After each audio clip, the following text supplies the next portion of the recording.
Okey. Assalamualaikum. Selamat pagi, selamat sejahtera kepada semua yang menonton. Okey, kembali semula dalam live untuk hari ini. So, okey. Saya Cik Aisyah. Macam biasalah, memang dekat bosan ni antara saya, Aisyah dengan Cik Nurul lah yang akan buat live. Okey.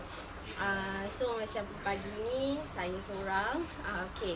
Sebelum tu macam biasa saya akan kenalkan dulu apa itu Bosta HQ.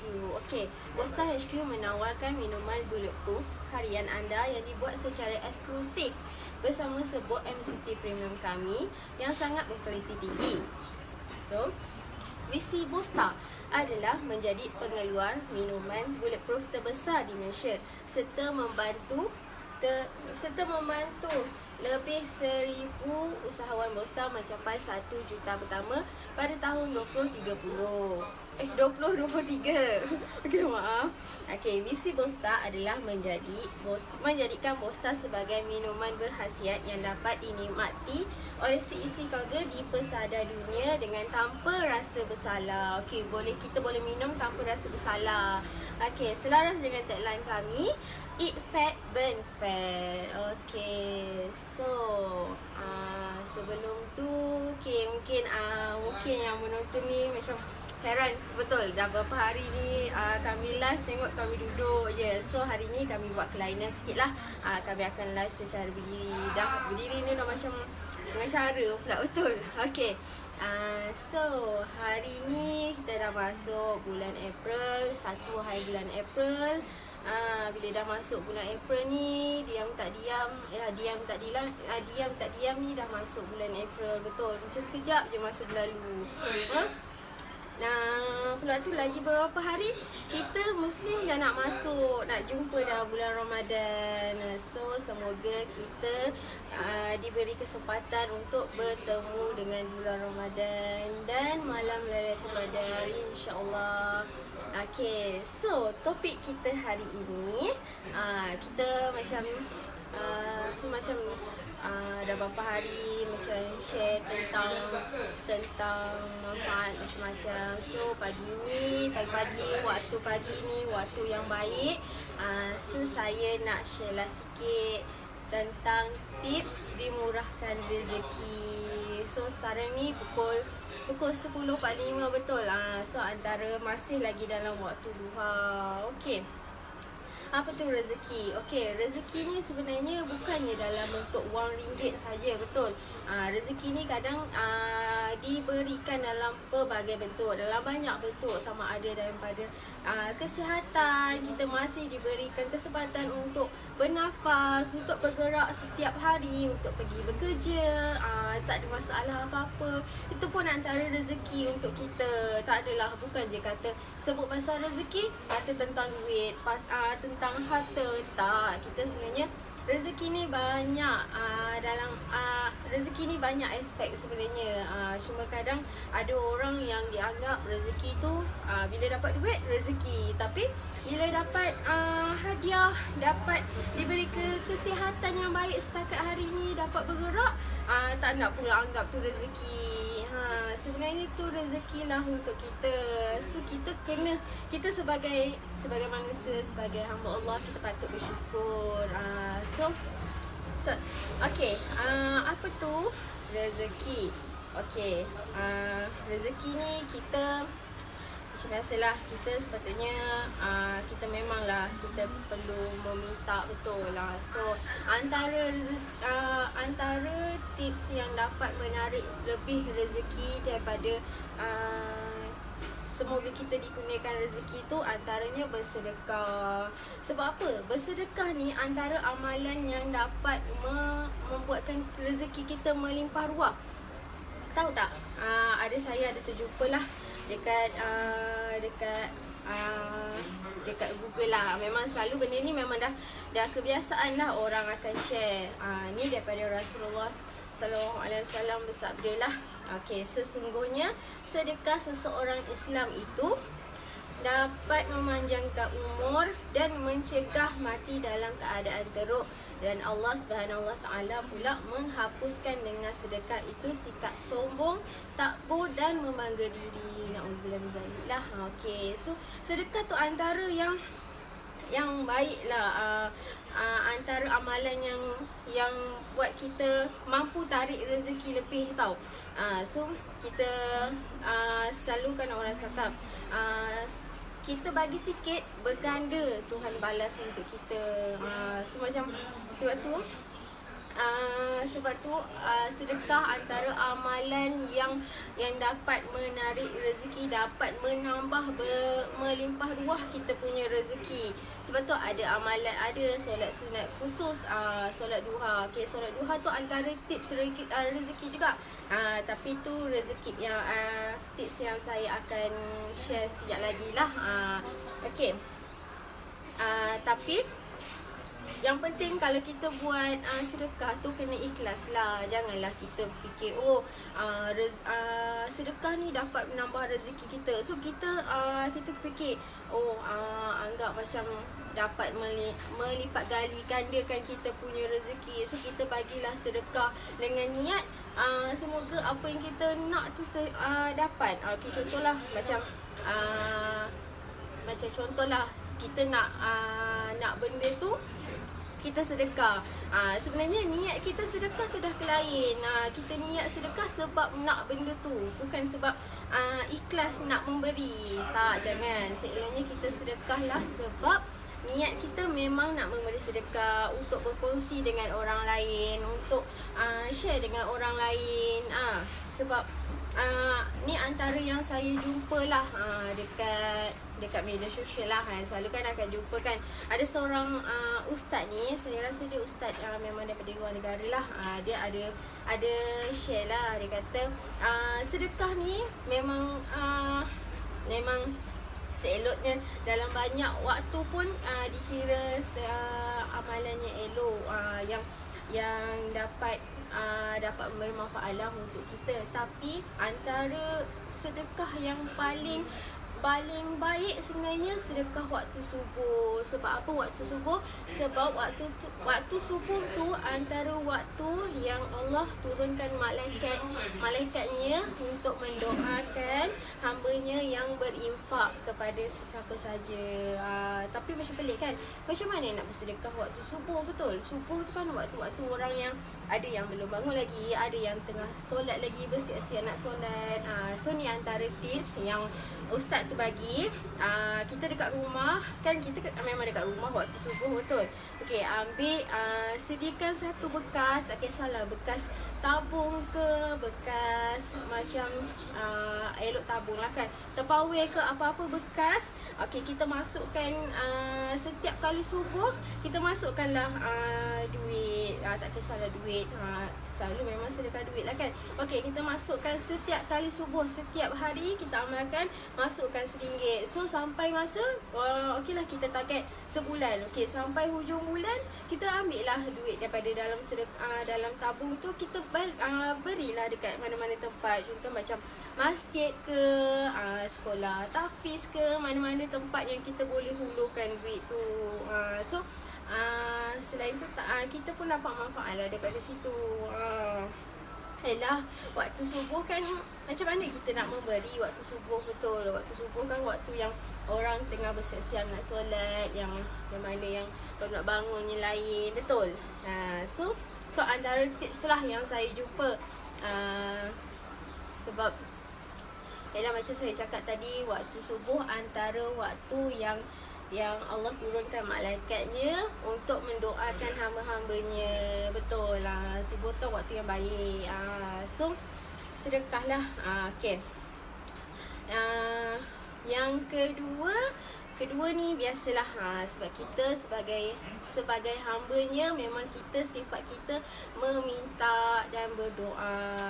So tips yang kedua ni, berdoalah. Sebab kita memang sifat kita lah sebagai hamba dia, kita perlu berdoa untuk meminta. Walaupun yelah, kita dah usaha, kita dah buat usaha kita dah bersungguh-sungguh buat kerja kita, tapi kalau tak berdoa pun tak boleh juga. Yelah, sekurang-kurangnya kita berdoa semoga urusan kita dipermudahkan. Okey, contohlah macam contoh kita bekerja. Okey, kita bekerja, setiap pagi kita keluar bekerja. So kita doalah semoga kerja yang kita buat tu dapat memberi rezeki yang halal untuk kita, dapat memberi manfaat untuk orang lain, dapat memberi dapat memberi kebaikan untuk kita lah. Ialah kita beri manfaat untuk orang, betul lah. So manfaat tu sekaligus untuk kita juga, sebab kita membantu orang. Tak kisahlah macam-macam jenis pekerjaan pun, selagi dia halal dan baik untuk kita, baiklah untuk kita. So kita doalah moga urusan kita dipermudahkan. Okey, tapi kalau berdoa saja tak boleh jugalah. Berdoa pun kena sekalikan dengan usaha kita. Yelah, kita malas nak buat, tapi kita berdoa, minta semoga Allah memudahkan urusan kita. Tapi dalam masa yang sama kita tak buat pun usaha, kita tak usaha buat, kita buat sekadar buat. Selalu orang cakap lah, buat sekadar buat, tapi buat tu tak diiringikan dengan kesungguhan lah. Yelah, sebab Allah sendiri akan tengok kita punya usaha betul.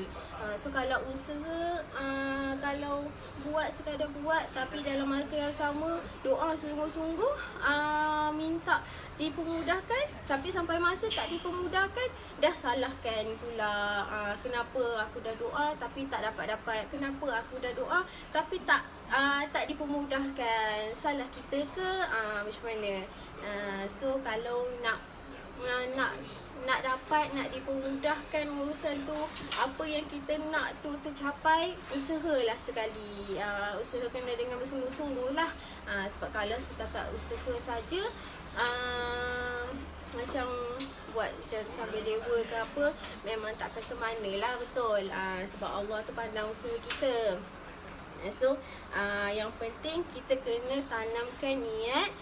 Bila kita cari rezeki tu, kita tanamkan niat, kita cari rezeki untuk rezeki yang halal, betul. Sebab kita tu yelah, macam tadi, yang pertama tadi, kita nak bersedekah, betul. So bila kita dapat rezeki, kita dapat, macam contoh, sampai masa hujung bulan dapat gaji, betul. So kita mestilah nak gaji tu gaji yang berkat. Kita naklah gaji tu memang kita dah buat kerja kita, gaji kita yang dapat tu ada keberkatan. So daripada gaji tu juga, daripada duit tu juga, nanti kita nak menghulur dekat orang lain, especially kita punya keluarga, betul. Mak ayah kita, adik-beradik kita, kalau yang mana ada pasangan, untuk pasangan, untuk anak-anak, itu pun antara sedekah, betul lah. Jadi kita pun mesti nak sedekah dekat orang, nak bagi dekat orang daripada sumber yang halal. Takkanlah kita macam, yelah, kita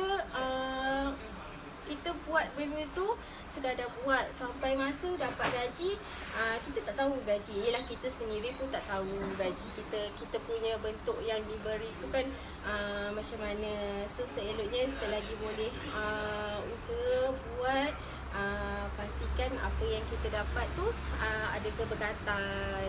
Okey, yang ketiga, macam yang saya cakap lah, sekarang waktu-waktu solat duha lah. Okey, yelah, kita solat duha tu antara amalan yang jadi, kadang ada orang, setengah orang dijadikan solat sunat duha tu sebagai amalan wajib. So maksudnya dia akan buat, tak kisahlah antara pukul 8 tu, pukul 7 lebih tu sampai pukul 10, dia akan usaha untuk buat solat sunat duha tu. Kadang ada saya jumpa, dia akan pastikan dia akan buat, dia akan cari masa untuk buat. Kadang ada orang, yalah, kadang ada satu walaupun dia bekerja, kadang waktu bekerja tu kadang pukul 10 tu kan ada waktu macam rehat kan, orang akan keluar untuk minum, betul. Kadang waktu tu digunakan untuk dia solat sunat duha, sebab dia dah tanam untuk jadikan solat sunat duha tu sebagai kewajipan. Tapi kita janganlah kita masa tu tengah bekerja, kita nak juga buat. Janganlah, itu solat sunat, betul lah. Kalau contoh macam tempat kita bekerja tu, saya dah jumpa lah, kata kalau contohlah macam tempat kita kerja tu benarkan untuk kita buat lah. Tak nak buat pun tak apa. Tapi kalau contoh dia kata tak boleh, ni waktu kerja, kena kerja, so kita kerjalah, janganlah macam bersungguh sangat nak buat. Sebab kita kena ingat itu kerja kita, itu benda yang kita kena buat sampai masa kita dapat gaji. Kita kena pastikan gaji tu berkat. Memanglah solat ada pahala, tapi kita kenalah tengok juga, janganlah sampai nak membelakangkan kita punya company lah, orang kata. Okay, so okay, lagi satu lah, macam solat sunat tu antara solat yang dapat limpahkan rezeki kepada kita. Tu antara sebab solat sunat ni antara magnet rezeki lah untuk kita tarik rezeki. Sebab tu ada doa khusus, doa duha, betul lah. Okay, alhamdulillah. Memang kalau contoh kita tak sempat lah, kita tak dapat nak buat solat sunat duha, kita bacalah doa duha tu. Sebab ayat dekat dalam ayat dalam doa duha tu pun cantik dia punya susunan. Okay, kalau contoh kalau sukar dipermudahkan, kalau haram sucikan. So memang ayat dalam doa tu memang cantik dia punya susunan. Kalau kalau dari bumi keluarkan. Okay, so kalau contoh macam kita tak sempat nak buat solat, kita doa je lah. Okay, on the way nak pergi kerja tu dalam kereta, betul lah, sambil-sambil tu pasang baca setiap hari tu pun dah kira kita berdoa, betul lah. Berdoa tu dah balik kepada tips yang kedua tadi. Kita berdoa kepada Allah sebanyak kita bergerak ke kerja tu, at least macam adalah keberkatan untuk kita, betul. Okay, sebab daripada situlah kita sebenarnya sebab kalau kita perasan lah, kita hayati baik-baik doa dekat dalam doa duha tu, kita sebenarnya dah serahkan pada Allah tau. Kita dah bergantung pada Allah, betul. Ya, macam contohlah ayat dia, kalau contoh pun sukar pemudahkan. So macam kita bergantung pada Allah. Kalau contoh rezeki tu sukar untuk kita berdoa semoga dipermudahkan untuk kita. So macam daripada situlah sebenarnya bila kita berdoa, kita bergantung pada Allah, dia macam insya-Allah akan dipermudahkan lah, akan ditunaikan. Mungkin bukan sekarang tapi akan datang. Yelah, tak semestinya apa yang kita nak sekarang akan dapat sekarang juga. Dia akan ada masa lah. Sebab kadang Allah sendiri nak tengok kita punya usaha macam mana. Usaha kita ni macam berbaloi tak untuk diberi kepada kita. Yelah, contohlah macam buat rumah lah. Okey, kita upah orang, upah kontraktor untuk buat rumah kita. Tapi kontraktor tu buat rumah sekat rumah untuk yelah, orang kata rumah tu tempat berlindung, betul. So dia buatkan rumah untuk kita. Tapi bila siap, rumah tu cukup untuk kita masuk, untuk kita duduk, tapi tak ada keselesaan untuk kita. Yelah, kita pun nak tempat tinggal kita selesa, betul.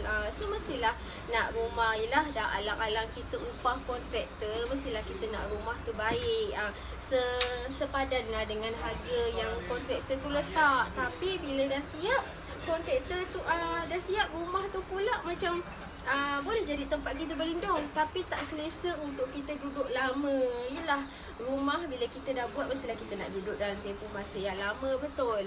So bila kita tengok rumah tu siap setakat macam tu je, agak-agak kita sebagai pembayar nak ke bayar jumlah yang dia letak.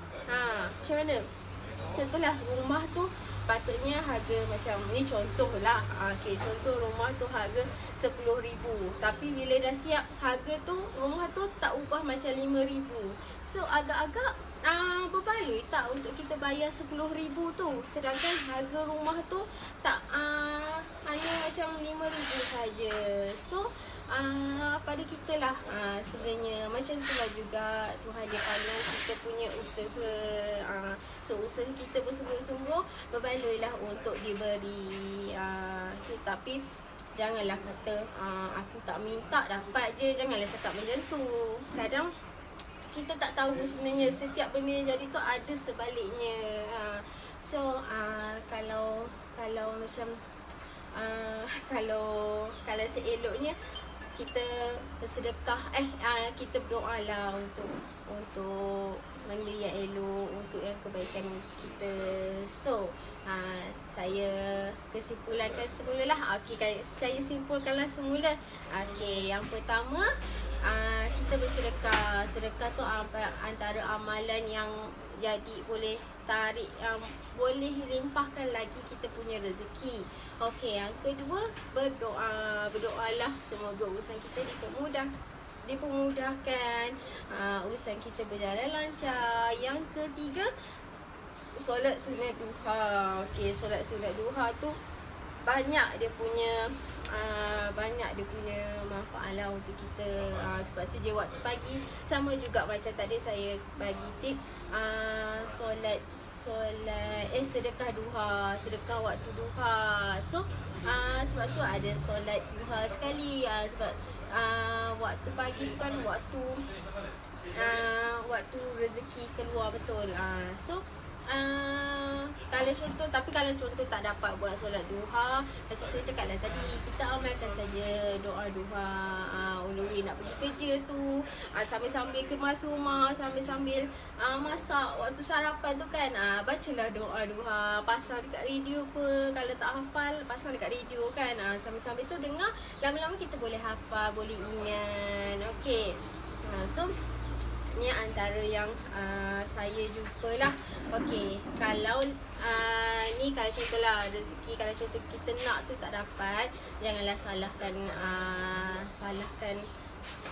Tuhan. Sebab kita macam saya cakap, kadang kita nak sekarang takkan dapat sekarang. Kadang apa yang kita nak kita tak dapat, ada hikmah sebaliknya. Betul. Okey, ni antara yang saya jumpalah. Okey, kalau rezeki dari Allah terlambat, maka beristighfarlah kepada Allah dan mohonlah semoga Allah melapangkan rezekinya bagi anda. Kunci syurga adalah sabar, kunci kemuliaan adalah rendah hati, dan kunci kebaikan adalah takwa. So macam cantik dia punya ayat tu.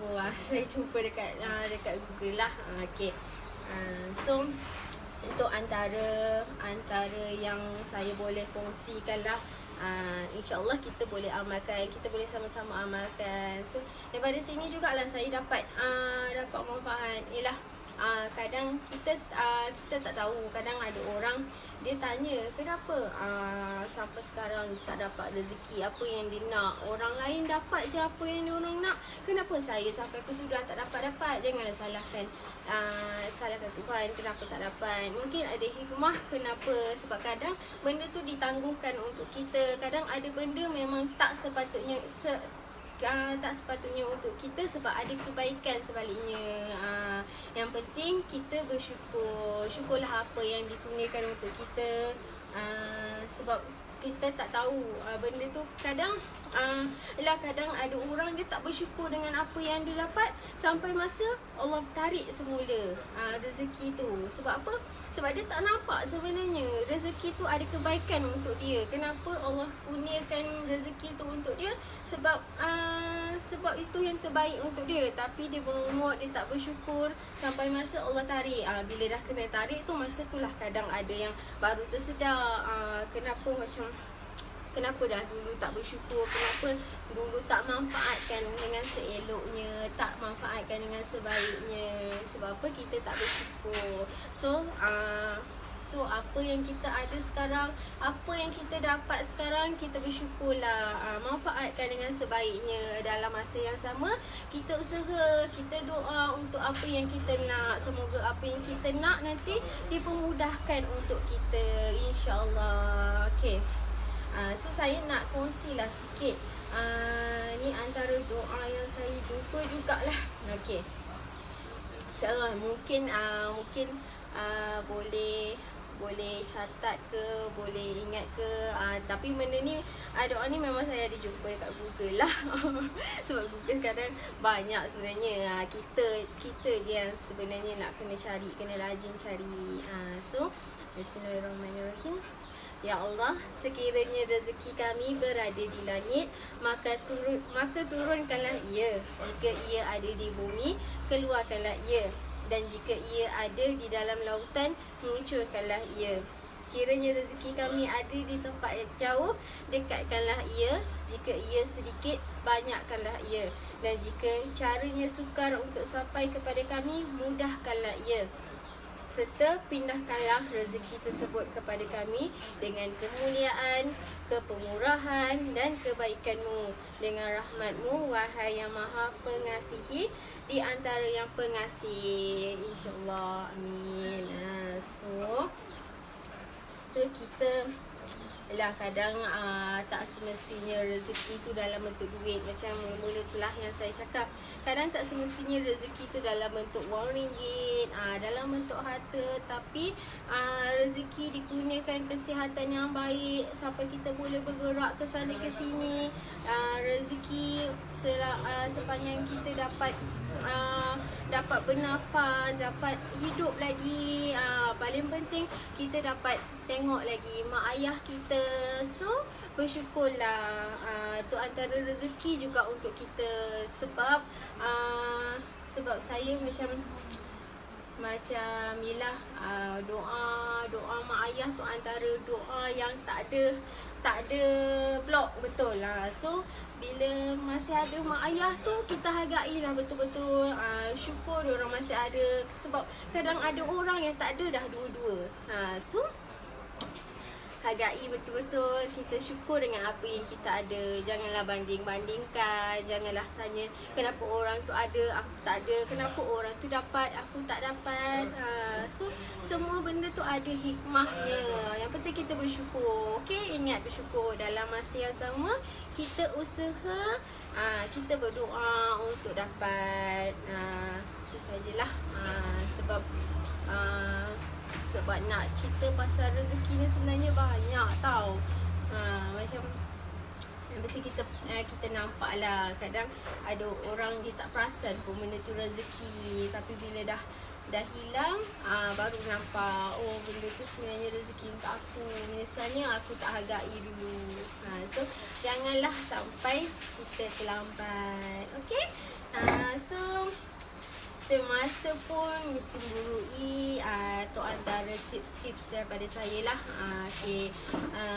Saya pun tak adalah pakar, tapi apa yang saya tahu, apa yang saya nampak ada kebaikan, saya share untuk orang lain tahu juga. Terutama itulah yang paling saya menarik, sedekah subuh itulah. Sebab kadang ada orang tak tahu. Sebab saya jumpa ni, memang saya jumpa daripada ustaz tu, jadi share. Kalau contoh kita nak sedekah waktu subuh tapi kita tak dapat, kita sediakan dah tabung satu bekas dekat rumah kita. Setiap kali waktu subuh, sebelum kita solat subuh tu, kita masukkanlah duit dekat dalam tabung tu. Sampai hujung minggu, hujung bulan, kita bawa duit dekat dalam bekas tu. Kita pergi kat mana-mana, contoh masjid ke, pusat tahfiz ke, kita sedekahkan duit tu, kita bagi duit tu. Okay. Yang penting kena ikhlas lah. Janganlah kita sedekah sebab ada benda lain. Masa kita bagi tu, kita doakan semoga yang kita bagi ni dimurahkan rezeki lagi untuk kita, insyaAllah. Okay. Itu sajalah perkongsian untuk saya hari ini, untuk pagi ni. Okay, mungkin nanti boleh tunggu lagi live kami yang kedua untuk hari ini, pukul 2.30 petang ni. Okay, InsyaAllah apa yang saya harap, semoga apa yang saya kongsi hari ni, apa yang saya share untuk yang menonton hari ni dapat memberi manfaat. Apa yang baik daripada Allah SWT, yang buruk itu datang daripada saya sendiri. Okay, Assalamualaikum. Terima kasih pada menonton.